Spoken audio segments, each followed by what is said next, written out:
O título é forte, né? Mas, olha, talvez seja exatamente o que precisa ser dito. Vamos tentar entender o porquê disso. Pensa um pouco. Aquela série que antes a gente maratonava sem nem ver o tempo passar, agora parece quase uma obrigação terminar um episódio. Ou aquela história de ficar rolando o feed do celular por horas. E quando para, o que fica? Nada, só um vazio, um tédio estranho. Se isso soa familiar, vale a pena prestar atenção no que vem por aí. E pode relaxar, porque essa sensação de que as coisas perderam o brilho não é uma falha pessoal, longe disso. Na verdade, é um dos sentimentos mais comuns hoje em dia. Tarefas que eram para ser tranquilas, tipo ler um livro ou ouvir uma música, de repente viraram desafios enormes. Olha, a parte mais importante para entender logo de cara é esta. A culpa não é de quem está sentindo isso. Não é que a vida do nada ficou chata. O que está acontecendo é um fenômeno bem diferente. Agora, o que é realmente interessante aqui é a virada de chave. A nossa tendência é pensar, a vida ficou sem graça. Mas a verdade é outra. O problema não é o mundo lá fora, é o que está rolando aqui dentro. Não é falta de interesse, é excesso de estímulo. O cérebro está, literalmente, de saco cheio, sobrecarregado.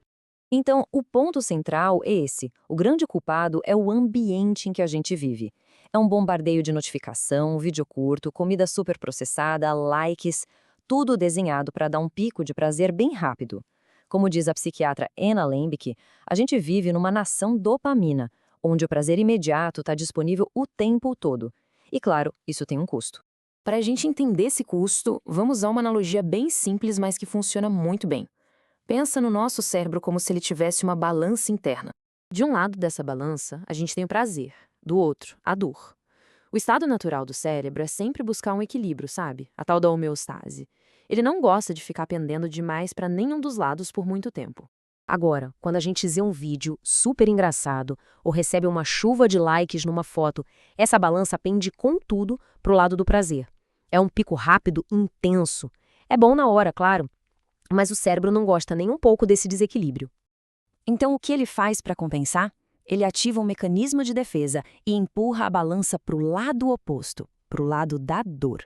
E essa dor não é dor física, não, é aquela sensação de vazio, de ansiedade, aquele tédio profundo que vem logo depois do pico de prazer. É o cérebro tentando desesperadamente voltar para o 0 a 0. Quando esse ciclo de prazer e dor se repete várias e várias vezes por dia, o cérebro se adapta. Ele meio que cansa e diminui a sensibilidade. E o resultado disso, a gente precisa de um estímulo cada vez mais forte, mais intenso, só para sentir o mesmo nível de prazer de antes. E aí, coisas normais, como conversar com um amigo ou ler um livro, simplesmente não têm mais força para competir. E essa frase resume a consequência disso perfeitamente. A gente entra num ciclo onde se está sempre correndo atrás de mais estímulo, não mais para sentir prazer, mas para fugir daquele desconforto do vazio. É uma busca sem fim por mais, que resulta em sentir cada vez menos. Esse ciclo vicioso é o que a gente pode chamar de armadilha do mais. E é uma armadilha justamente porque a nossa intuição acaba enganando a gente. O ciclo funciona assim. A pessoa se sente entediada. O que ela faz? Pega o celular, recebe um pico de dopamina. A balança pende para o prazer. E logo depois, o cérebro empurra com mais força ainda para o lado da dor. O resultado? O tédio volta, só que pior. E aí? A gente busca um estímulo ainda mais forte. É um ciclo que se alimenta sozinho. E aqui está o erro que quase todo mundo comete. Tentar apagar o fogo com gasolina. Tentar resolver o vazio e o tédio com mais do mesmo. Mais um vídeo, mais uma rolada no feed, mais um pedaço de chocolate. Só que isso só desequilibra ainda mais a balança e afunda o problema. Mas a boa notícia é que esse sistema pode ser recalibrado, não é um dano permanente. Dá literalmente para reiniciar o sistema de recompensa do cérebro.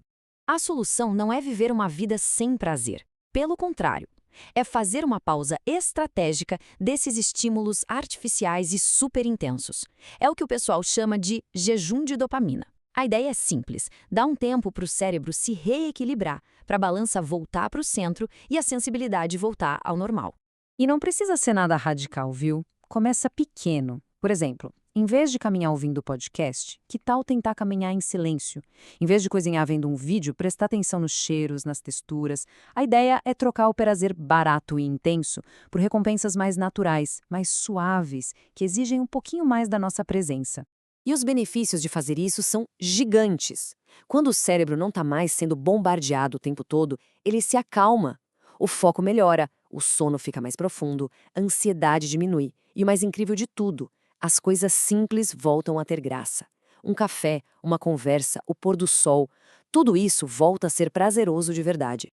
Então, para tirar isso tudo do papel, vamos para um desafio prático, imediato. Uma coisa que qualquer um pode fazer agora mesmo. É muito simples. Escolha uma única atividade. Pode ser ler um livro, caminhar pelo quarteirão ou só sentar e olhar pela janela. E fazer isso por apenas 10 minutos. A única regra é, sem nenhum outro estímulo. Sem celular, sem música, sem podcast. Só a pessoa e a atividade. Vai ser desconfortável no começo? Talvez. Mas é justamente nesse tédio que o cérebro começa a se curar. E para terminar, fica aqui uma pergunta para a gente pensar. A gente vive numa cultura que fala que a felicidade está na próxima compra, na próxima viagem, no próximo vídeo viral. Mas e se for o contrário? E se a verdadeira satisfação, o verdadeiro prazer, não estiver em conseguir mais coisas, mas em aprender a apreciar o que já existe, em precisar de menos para se sentir bem? Fica aí a reflexão.